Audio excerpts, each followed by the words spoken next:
Hello and welcome to episode 3 of the Team English Talks podcast. And this week we're talking an Inspector Calls.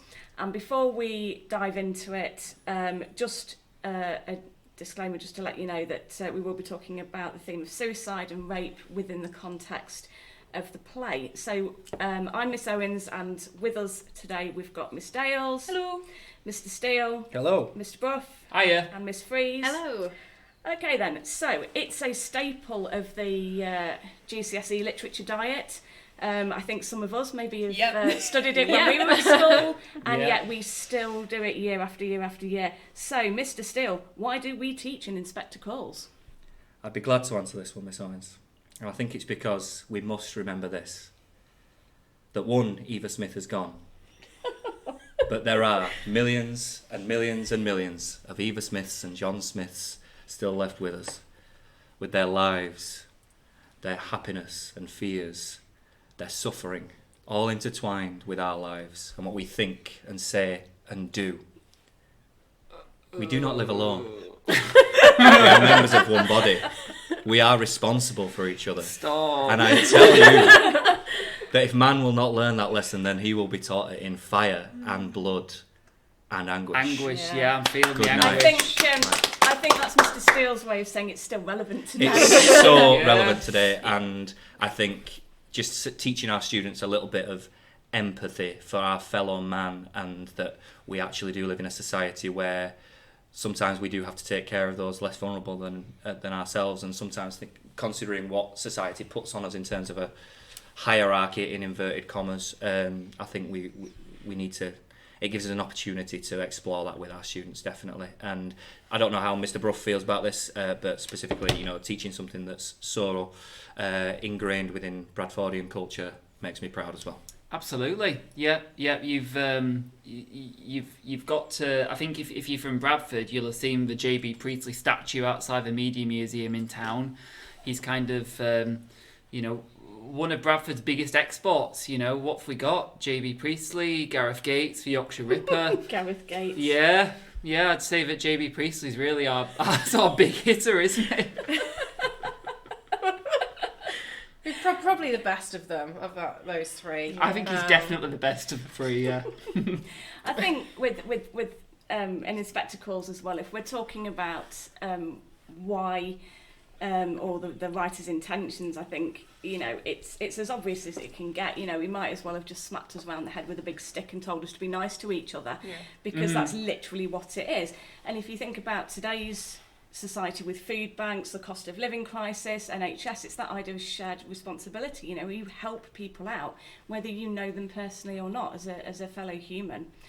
So yeah, I think it's the first text, and obviously we teach it in Year 9 here, it's the first text that I think the students really sort of perk up over in terms of thinking this is for my GCSEs, and I find it really engaging as well. I think those themes are universal, the idea of looking out for one another. And as Mr. Steele said, I think it's the first time that they really start to understand how, in that sort of domino butterfly wing effect, we can all affect each other's lives, whether we ever meant to or not. I think they really get on board with that idea, and they students have a very strong sense of justice and injustice, don't they, young people? They have a very strong sense of justice. So do we. And they really get on board with the injustice that's done to Eva. I think they find that really compelling. Yeah, definitely. And I think hopefully feeling that kind of like righteous anger towards people like Mr. Burling, they will see that we should still be feeling that towards the Mr. Burlings of today, because people like Eva are still being treated in the same way by those kind of people. And people often say to us, why do we have to do English? Why do we have to do books?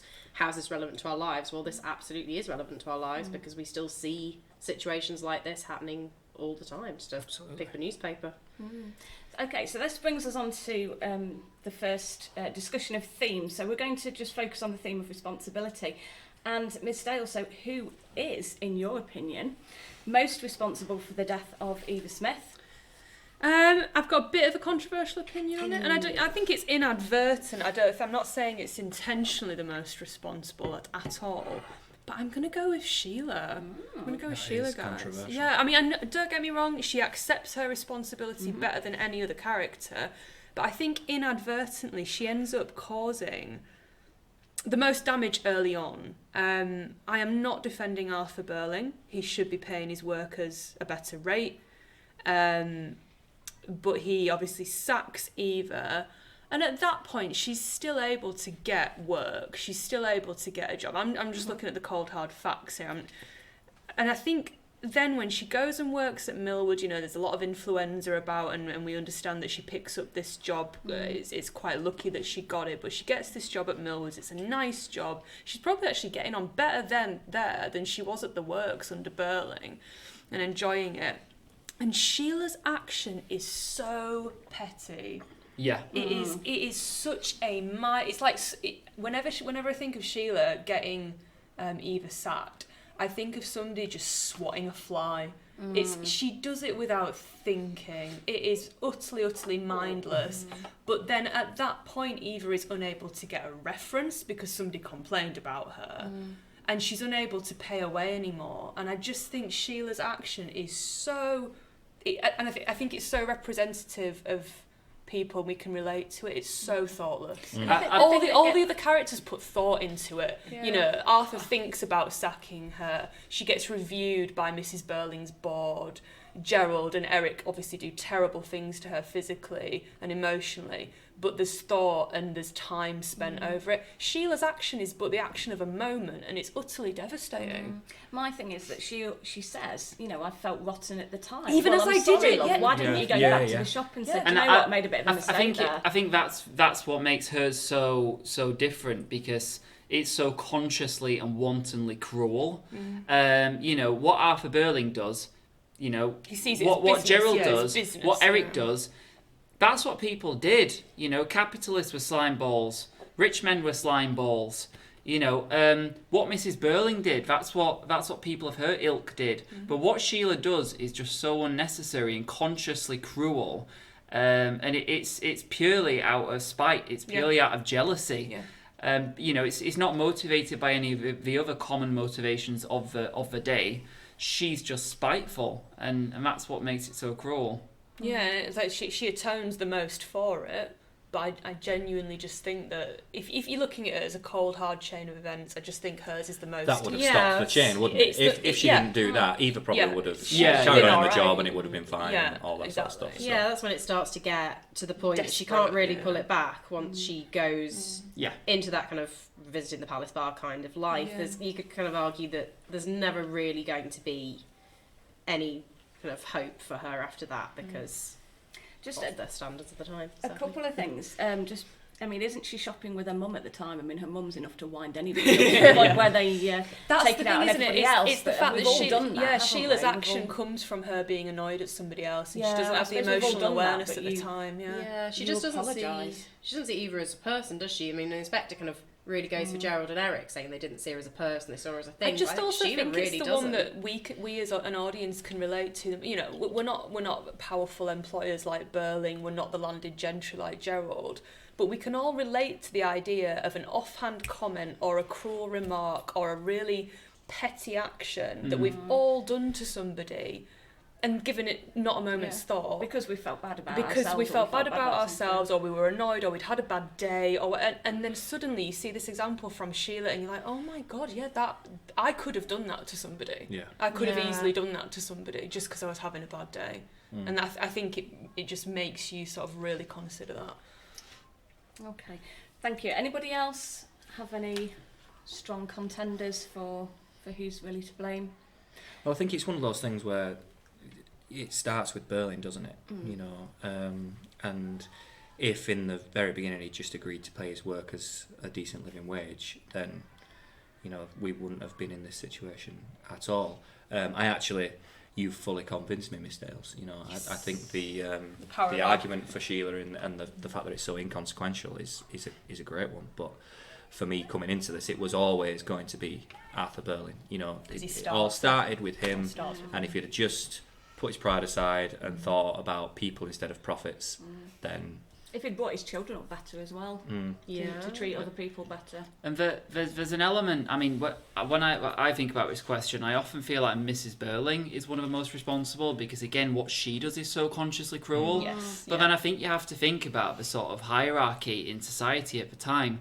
what the things that men do to Eva Smith, they have so much privilege that they can, their actions are almost passive. They're almost passively cruel. You know, oh, I had to kick her out of the apartment because my friend Charlie needed it back, or, you know, I had to, you know, this had to happen because I could never marry a poor girl, or, you know, or this had to happen because she was causing a fuss at the factory. Whereas people like Mrs. Burling and Sheila, the only power they had in society was socially, in sort of social circles. And so I think the men are probably equally cruel, and yet they can affect that cruelty more passively by virtue of their privilege. And I think that comes across, like, when the inspector points that out to Mrs. Burling, doesn't it? He said you used what little power you had to ensure that the girl's case was refused. Like, recognising that the women in this play, whilst in terms of socially they are quite high up, the actual power that they had was very little, and therefore they used that very little actual power to still be vindictive towards it. Yeah, and who can they control? Who can they dominate? Only women beneath them. They can't dominate any kind of male figure, so it has to be women of the working class or women of colour, which is obviously not brought up in this play, but yeah, exactly. Yeah, definitely. So we're moving on from this to attitudes towards women, and thinking about one character in particular. I think we've all been waiting for. Yeah, I think it probably hasn't escaped any sort of year 10, year 11 student that the English department collectively hate Gerald, the character of Gerald, and he's an interesting one because even the inspector says, you know, he had some affection for her. He made her happy for a time, and he kind of lets him off. He's sort of like, oh, you know, Gerald, never mind. You just sort of kept her for a bit, never mind. You know, you weren't as bad to her. But for us, and for me certainly, you know, he's bad in so many ways. He gave Daisy Renton a kind of look at life that she could never have. You know, it's almost a little bit like, you know, look at what you could have won. You have some money for 6 months or however long. You know, and now I'm going to take it. Fairy prince. Yeah, now I'm going to take it all away from you. He didn't allow her to be able to become self-sufficient. You know, his dad owns a factory, for goodness sake. You know, he could have given her a reference. He could have given her a job. You know, that's what she would have done. He had the power to lift her out of poverty. Yeah, and he didn't. He just went, yeah, here's some money, love. I mean, she changed her name, so Mr. Burling didn't need to know about any of it. And he just left her where she was and gave her some money just to soothe his conscience. And he loved the fact that she relied on him. And that's what I don't like about Gerald, that idea of you know, there's a performativity to everything. Yeah, there is. And we can't get away from the fact that he installed her in Charlie Brunswick's apartments for one thing and one thing only. You know, he was in the Palace Bar when he shouldn't have been. He was engaged to Sheila Burling, you know. And the quotation I always use that I find is quite effective with year 9 students when we teach this, that actually turns them off of Gerald a little bit in terms of, I didn't do much wrong. It sticks with me all the time. He said she was altogether young and fresh and charming. Yeah, he said, and that I word hate those fresh. Hard-eyed Fresh. Like, what? Yeah, so I she was fresh. It's odious, isn't it? What is horrific and to he describe a woman. contrasts her with the hard-eyed, doe-faced women who he would never have paid attention to. Well, I'm sorry, but those hard-eyed, doe-faced women were young and fresh and charming at some point, Gerald, but it was probably you that that changed them into the cynical and sort of hardened. But just that word fresh. His motivations are entirely driven by, well, not his heart, shall we say. Can I just say another reason why I hate Gerald is because he's literally the one who comes in and ruins the whole thing. So you have Mr. Burling and Mrs. Burling. Do you know what? Maybe they don't accept responsibility, but at least they're feeling bad about it. And then, you know, Sheila and Eric and everything. And then Gerald comes in and goes, oh, do you know what? It wasn't real. That wasn't a real inspector. Yeah, well done. Thank you for that. Take away any kind of responsibility whatsoever. I do find it odd that the playwright is obviously using the inspector as his mouthpiece the whole time, railing against the gentry and the upper classes, and yet it's the inspector who allows Gerald to just go for a walk. Nobody else is allowed to do that. I think that brings us on to Gerald's class privilege as well. What you've got to remember about the Burling family is they're not a particularly powerful family, broadly speaking. Arthur Burling is clearly a working class man. He's from a provincial town. He has a provincial accent. He's an aspirational working class man who just happens to have made a lot of money. He doesn't have the power that Gerald Croft's family have. He doesn't have the sort of social clout that Gerald Croft's family have. And it's the kind of easy entitlement that Gerald Croft breezes through the play with. The arrogance that Gerald Croft has, as if he couldn't possibly be mired in this. I think is what makes him so loathsome, because he's actually described as easy, the easy, well-bred young man about. Yeah, Rather too manly to be a dandy, though. Yeah, well. Yeah. And he tries to lie about it as well. He's the only one that explicitly lies and tries to get other people to cover for him. Yeah. And he says to Sheila, we can keep it from him. Oh, yeah. it's almost sociopathic, isn't it? The way he breezes about the world. And then that bit at the end, all right, everything's all right, Sheila, don't worry, the girl's not dead. How about this ring? And it's like, I'm sorry, what? Because You know? he's been bred to think that way. And I think one of the things that I always say to the girls, would you accept him? No, not at all. But Do you know would what I mean? you? But the thing that Sheila then says, no, not yet. I have to think. It's like, love, come on, stand up for yourself. And I get it with the time and everything. She's. What else is she going to do? Yeah, I think she's not got that many options. I think that's what the students need to remember, is that this whole play, I mean, you do occasionally get questions about gender and so on, but this whole play is about class, and it's so hard to explain to a 21st century reader just how ingrained that was, even in the mind of J.B. Priestley as he was writing it. And Gerald just wields this godlike power that is so beyond his mental state or his being as a person, and everybody's unconscious of it. It's devastatingly powerful, and he's just awful. And I think that's something that comes across really, really well in that BBC version. Yes. Gerald is an odious, loathsome character in that, and he's portrayed so well by the actor in that. I think he really puts across just what J.B. Priest's intentions were about Gerald on that one, definitely. Can I just throw in another question about Eva Smith? So when we talk about it, is Eva Smith too good to be true as a character? She is in a position where she is having a baby, and she goes to Eric, obviously. He gives her money, she finds out it's stolen. She refuses to take that stolen money. She's an orphan as well. She refuses There's the to whole take that orphan stolen angle, which is very endearing. Her parents are dead. For somebody, I mean, I'm not saying that it's wrong or anything like that, but I'm just saying, for somebody, if I was in her situation with an unborn baby, no money or anything, I'd be taking the stolen money. I'd be thinking about my baby, I'd be thinking about what's best for them. But Priestley sort of elevates her to almost this this angel-like status where she does no wrong whatsoever. She is victim. Is she completely victim? I think you've got to sort of put it in context, haven't you? J.B. Priestley was a young man in Bradford at the time the Labour Party was born. The Labour Party was born right here in Bradford.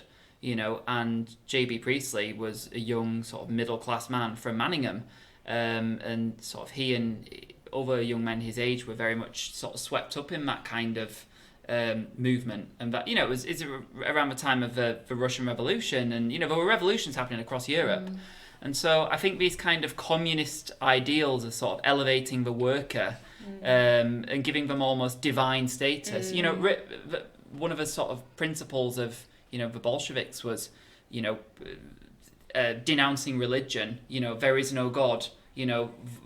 The worker is who we should be praising. And I think sort of elevating Eva Smith to this kind of divine status just kind of echoes what was going on across Europe at the time. I suppose she just wanted a bit more money, didn't she? Yeah. So, I mean, which is fair enough. And she's martyred, isn't she? She has to die so they can atone for their sins. Yeah. That's another thing. Like, if the one of the things that annoys me is why is the inspector bothering with them? Why doesn't he use his time to go and save Eva Smith rather than having a chat with the Burlings? But I suppose it's that greater good, isn't it? It's like when people say, "Well, why didn't God save Jesus from the cross?" Like she has to die so that everybody else can kind of be forgiven of their sins. That's a good point, actually. Messianic. Yeah. Reference. And it's a good link back to Macbeth as well, always thinking about the author and their craft. Is it, Eva is a bit of a two-dimensional character, let's face it, she is, but that's kind of the point. It's to make the message. The one thing you can say about Priestley is that there's no ambiguity in his messages whatsoever. And if that means making your characters a bit two-dimensional, well, it gets the audience on board, doesn't it? The thing is, you think about the purpose is what it is. The author's purpose all the time, and that's what she's there for. She's there to really hammer home his own beliefs and make the other characters look ridiculous. Thinking about this idea of characters as constructs then, so we're looking at stretch and challenge. What would we advise students to do to get those higher grades? Well, I mentioned Priestley's purpose and his message being very clear.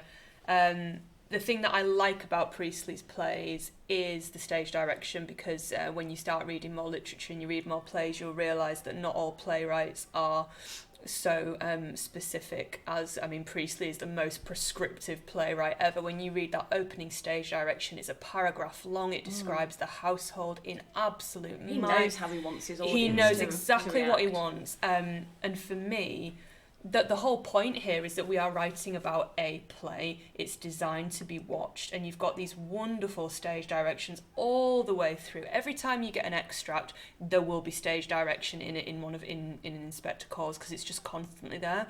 And if you're not looking at those stage directions, you are just missing such an obvious trick. And they really need to go into those stage directions, because the characters only speak in dialogue. It's only in the stage directions that you're going to get description. It's only in the stage directions that you're going to get adverbial usage. And that you really need to tap into that language.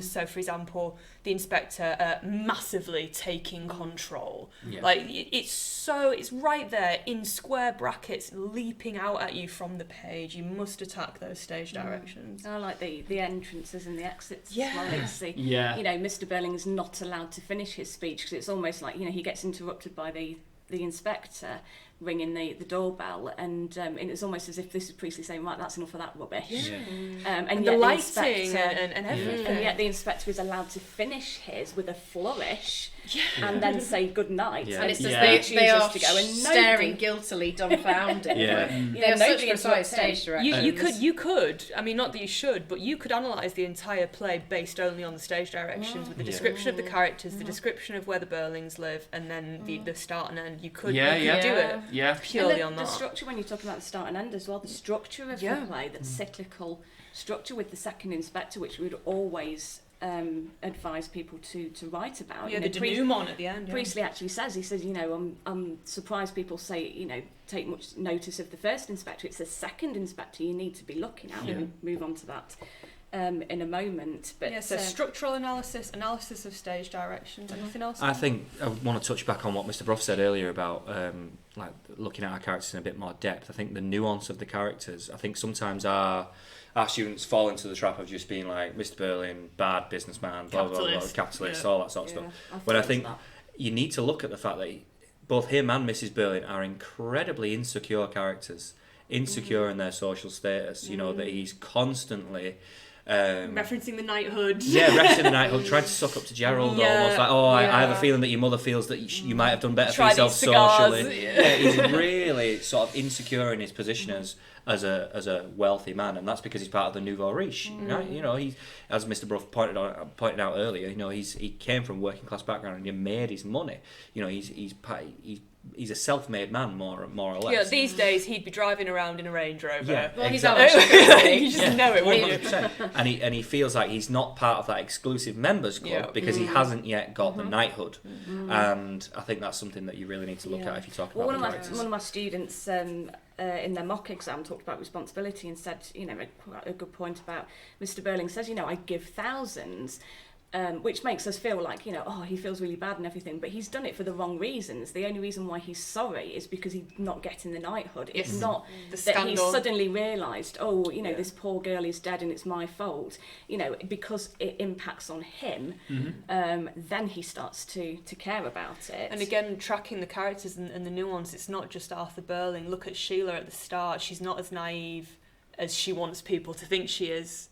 She's been aware from the start of the tensions between her and Gerald. She's aware of her younger brother and his behaviour when the adults aren't. The clues are all there from the start, so really tracking those characters from the very beginning to the end. I do feel for Sheila because she just gets patronised. She's so much, and it's like, oh bless her, she's had a long night, and she's literally much more emotionally intelligent than the whole lot of them put together. And they're just sort of patting her on the head and going, oh bless her, she's getting hysterical now. But right, okay, thank you very much. Our last question, our fun question. So what would happen? We've talked about the second inspector. What would happen in an Inspector Calls the sequel? The Edna-ing. The Edna. Oh, I've got a similar idea. Right, I think it's Edna all along. So I'd call it Inspector Calls 2 Grateful for Ghoul, but it would be like the number 4 instead of a word for. And basically it picks up straight after the first play. Edna follows the Inspector down the street and asks him about socialism. He takes her to Millwood's coffee shop for a coffee. And together, over the sort of ensuing months, they write a sequel to the Communist Manifesto. It inspires Berling's workers such that his entire workforce leaves en masse, his factory goes under, and the entire Berling family end up living in Charlie Brunswick's flat. Under the auspices of Gerald, who just sits in the corner smoking cigars and drinking port. Oh my god, I love He it. hasn't quite worked out there's anything wrong, has he, Gerald? So one of my No, favourite... he's not. What a great new political party, and I Yeah. think we'd all be in a better situation. We wouldn't be in half the mess that the country's in now. One of my favourite things about the BBC adaptation that Mr. Steele referenced earlier is there's a little accompanying bit of interview with the actors. That you can, was that? that you can watch. Yeah, I've seen that. Yeah. There's a little bit of the actor playing Gerald. There's a little bit of a very famous actor who plays Mr. Burling, very famous actress who plays Mrs. Burling. You know, great actors and actresses. And they do actually talk about what do you think happened to your character next. Oh, okay. And it's great. The actor who plays Gerald nails it. Gerald gets his comeuppance, guys, because as the actor who plays him quite rightly points out, they're about to go to war. Gerald would have been called up to be in the officer class immediately. He's gentry, he's private school educated. He would have been an officer of the likes of Wilfred Owen, Siegfried Sassoon et al., but definitely not as good with his penmanship, I'm sure. No. And he would have bought it. He would have died in the trenches, hopefully of some kind of really daft, like septicemia, just sort of Rupert Brooke-esque, never even saw combat. Dysentery, died of dysentery. Or like That'd an be great. ingrowing toenail in the trenches or something. Trench foot, something really pathetic. Gerald would absolutely be out of the picture. Yeah. Berling's business, his factory would be turned over to manufacture armaments. Yeah. Sheila would be a nurse, she'd be loving life. Sybil would be up to her arms in like dirty laundry because Edna's quit and gone off to be a nurse. It's great. It's really worth watching those actors talk. It shows how invested they get in the characters. I'm going to consider that to be canon. That's got to be canon. That's officially what happens next. It's been decided. I quite like your version better. I think that blows my version out of the water then. Oh, go on, what's your No, version? you go first. I was just going to say that as an avid murder mystery fan, I would have either Columbo or Jessica Fletcher from Murder, She Wrote. Here. Come as the second inspector now. Jessica Fletcher, all she has to do is look at somebody and you confess to things you didn't even realise you'd done. So they'll probably be like, yeah, I did put the damp spoon back in the sugar bowl. Something like that. Should absolutely get to the bottom of it, and they would feel very sorry for themselves Yes, at they would. the end of it. Indeed. But that's just gone over anybody who's under 30's head. Yeah, I've no clue gone what you're over talking about. But never mind. Yes, you have. You have. I have to give a shout out to 10F1, who, when I put this question to them today, said that they're all about female empowerment and they would want Eva Smith to come back to life and chin Mr. Burling. That's about it. Or the ghost, she could haunt him like Yeah, is that Marley's like a ghost Christmas again. Carol-esque Come Jacob back. Yeah, I think we get all the characters on stage from all the texts that we do and just sort of give them a good haunting. I think that might do it. But, okay. Right, so thank you very much. We're just going to finish with Word of the Week. Yay. So our last Word of the Week went down very, very well. And this one's actually a modern word from what I can gather, although it does sound like something that's come from Old English, and it is coddywomple, which is to travel purposely towards an as yet unknown destination. Ooh. How can you travel purposely towards an unknown I destination? think it's just that idea of, do you know what, I'm going Surely somewhere. that links, Where I'm going, surely but that I'm links definitely to going our Christian value of hope. Like, Oh, I'm just quite coddy hard. wampling along That's and it, yeah. Yeah. I'm purposeful. I'm not quite sure where I'm going yet. But it's So- like me Yeah. in town or something. I haven't got a clue where Coddy anything wampling. is. I'm just going, okay, I'm just going to walk down this Can street you and put it into a sentence? look like I know. I'm just going to coddy wample down the street and hope that people think I look authoritative and I know what I'm doing. And Yeah. I guess sort of Year I know 11, which shop I'm going it's to. time to stop latibulating and coddywomple towards your GCSEs. Yeah. There you go. As I an wonder how many unknown weeks you can go and destination. string them along for. That's great. Okay, just before we end then, I just want to give a big thank you to the teachers who've taken part and taken time out, so thank you very much. And also a big thank you to Mr Phillips for the loan of the microphone, so hopefully the sound's a little bit better than it was in the first one. Yeah, I'm no longer stuck down a well, Mr Murphy. I'm fine, thank you. Ooh, shots were fired. Right, okay, so next time we will be talking A Christmas Carol. Yes. Shall I bring a Christmas Kick pudding? off the summer term. Yeah. Seasonal joy. I'll bring a crutch. I see a vacant seat. Mr Bruff is not going to join us next week. You actually read my mind. I think next week I might be busy. All right, thank you very much. Have a lovely Easter, everybody. Thank